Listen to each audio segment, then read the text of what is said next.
Urea की कमी के बीच किसानों के सामने एक नया विकल्प आ गया है। इफ्को नैनो यूरिया को इफ्को के वैज्ञानिकों द्वारा नैनो बायोटेक्नोलॉजी रिसर्च सेंटर में शोध के बाद विकसित कर नैनो तरल यूरिया उपलब्ध कराया है। यह फसलों के लिए फायदेमंद बताया जा रहा है। खासतौर से गेहूं, धान समेत अनेक फसलों के लिए यह रामबाण होगा। नए विकल्प से अब किसानों को 40-50 किलो यूरिया की बोरी उठाने की भी जरूरत नहीं होगी। इतना ही नहीं, ग्राम सहकारी समितियों के अलावा अन्य जगहों पर किसान नैनो यूरिया तरल ले सकेंगे। कुरुक्षेत्र जिले में करीब 53,000 मीट्रिक टन के करीब यूरिया की खपत होती थी, लेकिन इस बार 56,000 मीट्रिक टन यूरिया मिलने के बावजूद किल्लत बरकरार है। ऐसे में नैनो यूरिया किसानों के लिए विकल्प के साथ साथ नई उम्मीद लेकर आया है।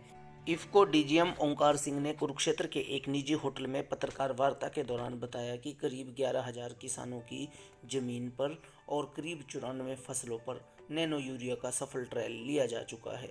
इसके अंतर्गत इफ्को की 19 पब्लिसिटी वैन चल रही हैं, जो अभी तक करीब 100 गाँव को कवर कर चुकी हैं। इसके साथ साथ करीब 800 किसानों की 6 गोष्ठियां भी इफ्को आयोजित कर चुका है।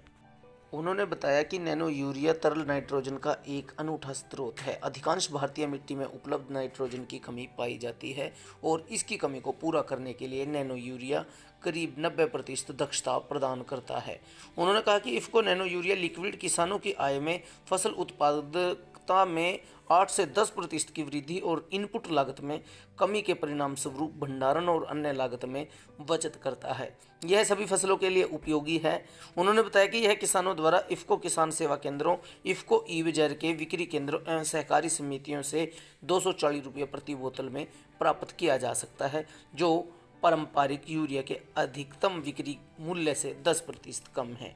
इस अवसर पर इफ्को द्वारा नैनो यूरिया जागरूकता अभियान के तहत एक विशेष कार्यशाला का भी आयोजन किया गया, जिसमें 7 जिलों के एफपीओ, इफ्को ई बाजार के प्रतिनिधियों ने भाग लिया। इन 7 जिलों में पंचकुला, कुरुक्षेत्र, कैथल, करनाल, अंबाला, पानीपत, यमुनानगर शामिल हैं।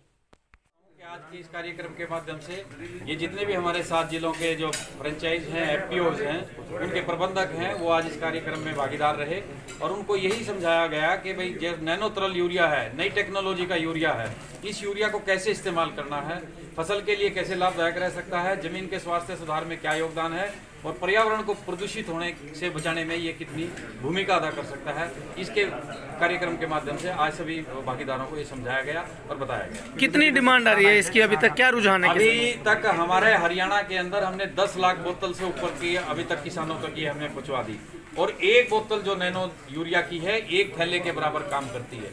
45 किलो थैले के अंदर जितनी ताकत है, उतनी 500 ml की आधा लीटर की शीशी के अंदर ताकत है। सभी साथियों में बड़ा उत्साह है और सभी साथी पुरजोर से, क्योंकि वो समझ चुके हैं कि भाई पर्यावरण को, जमीन को और जल को अगर बचाना है तो नई टेक्नोलॉजी का जो नैनो तरल यूरिया है, इसका उपयोग करना अति अनिवार्य है। तो किसानों को लाभ कितना होगा इससे? इससे किसानों को 8% से लेके 12% तक तो पैदावार में बढ़ोतरी में इजाफा करेगा।